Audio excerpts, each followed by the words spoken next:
Hey, yo, what's the deal? This your boy Tag for Pro Wrestling Tag. You know what I'm saying? As of this recording, it is 11:55 a.m.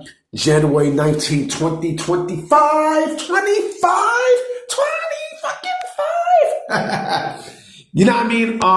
I finished eating some good ass food. You know what I'm saying? And right now I'm just chilling like a chameleon, villain, nigga. You know what I'm saying? I haven't seen any snow. You know what I mean? Like, I haven't seen jack shit. You know, so they said it's going to be a snowstorm here in New York. We'll see. We'll see. You know what I'm saying? Like, come on, man. You know what I mean? Like, come on, B. Like, stop with the bullshit. When I was walking downtown last night, I see like snow, you know, I see like the salt on the streets and shit. You know, but we shall see. Now, I mean, we clearly shall see if they're for real about snow and all this other bullshit, right? But fuck it. You know, this is the second of three discussion videos for the day. You know what I mean? I know TNA Genesis is actually going to happen tonight. So we shall see what happens.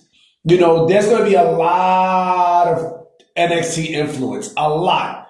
You know what I'm saying? And, you know, again, this is, you know, like I said before, TNA is now an official pipeline developmental to WWE. That's what they use for, like, you know, when they sign people, you know, they put them in there so they don't have to, they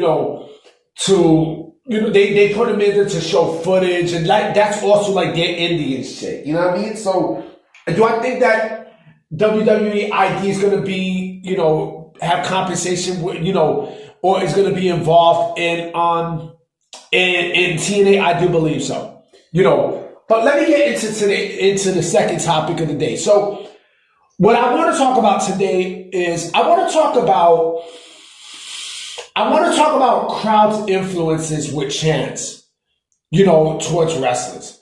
And, you know, the crowd, when they want to show like their displeasure or they want to show like their appreciation, they are going to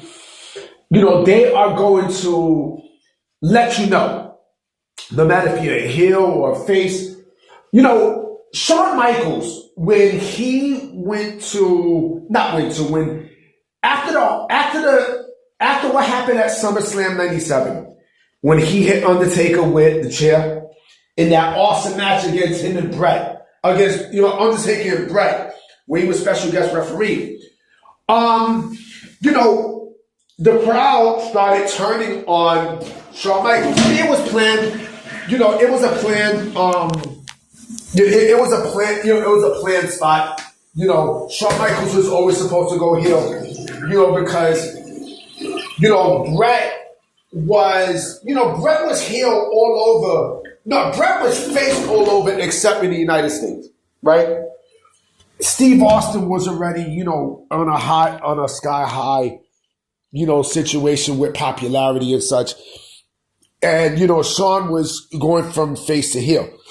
And those chants that was thrown at Shawn Michaels, you know what I'm saying? It showed that they didn't like him, of course, as a fucking heel, you know. So they booed him and they started chanting stuff. And, you know, it does bring influence because, you know, you don't think people in the booking team and creative sees that and decide to pivot, you know. I mean, we've seen this. We've seen this with other acts. We've seen this with Roman Reigns. You know, remember when he ended the Undertaker streak? When he ended, you know, in the Undertaker streak. When he beat Taker at WrestleMania, you know, and people were booing the shit out of Roman. I mean, they was just giving it to him. Boom, you know what I'm saying? So it does influence wrestlers and such because, you know, the booking committee sees that. And it, you know, does it fuck up?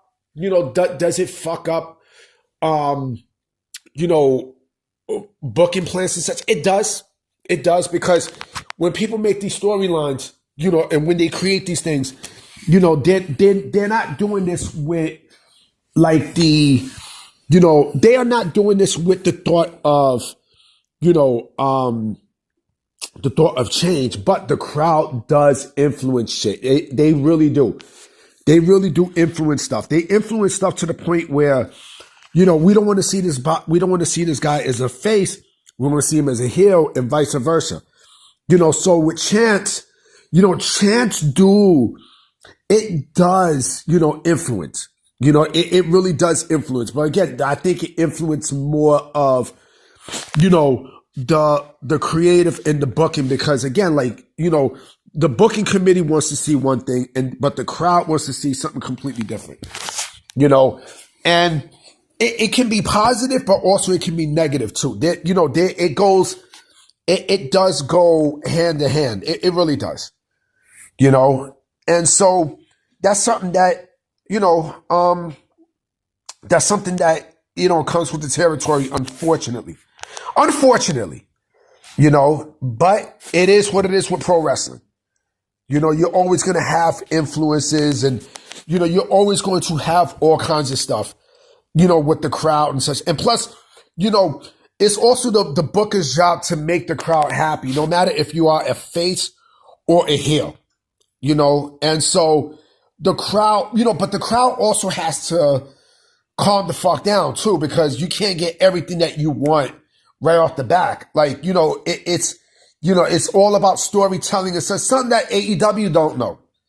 You know what I'm saying? It's something that they don't know and something that they don't fucking get.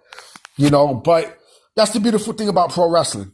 Where, you just switching on the crowd, and, and like I said, the bookers and the creative team, they see this. They see this for sure. So I'm about to be out, guys. This is a quick video and such. I definitely will be coming back again tonight with another video for sure. All right. So I'm going to holler at y'all. Peace.